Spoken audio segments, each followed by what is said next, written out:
Mr. Speaker, the information that I share today speaks solely to the impact of the sanctions on Bermuda and not the foreign policy behind the sanctions.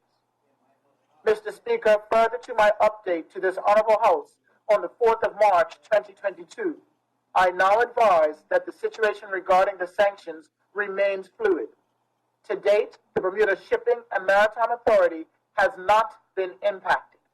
However, I cannot say the same for the Bermuda Civil Aviation Authority or the BCAA's aircraft registry. Mr. Speaker, lessors continue to terminate aircraft leases and make attempts to retrieve the aircraft. However, there has been mixed success due to the level of cooperation with the states in which the aircraft are located in at the time.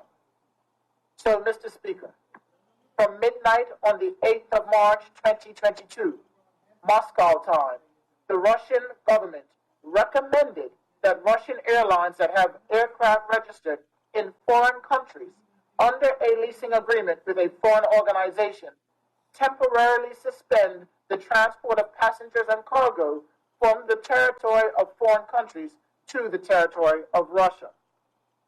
Mr. Speaker, on the 12th of March 2022, the BCAA published an international sanctions press release advising that international sanctions on the aviation sector have had a significant impact on the ability to sustain safety oversight on 700 plus Russian-operated aircraft on the Bermuda registry. The airworthiness system has been restricted to the point that the authority was unable to confidently approve the aircraft is being airworthy.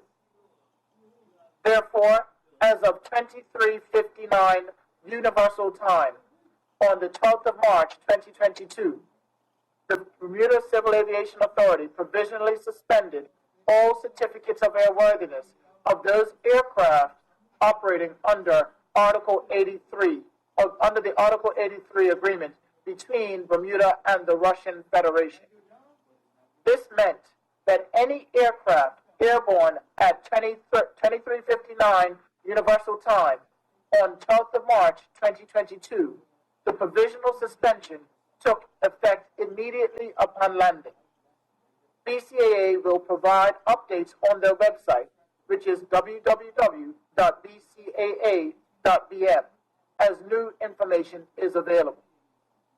Mr. Speaker, the European Union sanctions allow the provision of insurance or reinsurance to leasing companies for aircraft and engines until the 28th of March 2022. This is subject to operating or financing lease agreements signed before the 26th of February 2022, including when such aircraft or engine is used in Russia or leased to a Russian person. The window of opportunities for lessors and owners to retrieve their aircraft is rapidly closing.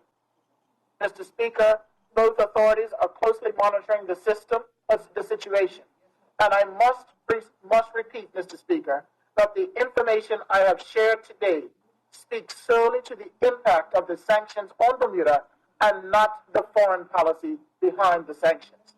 Thank you, Mr. Speaker.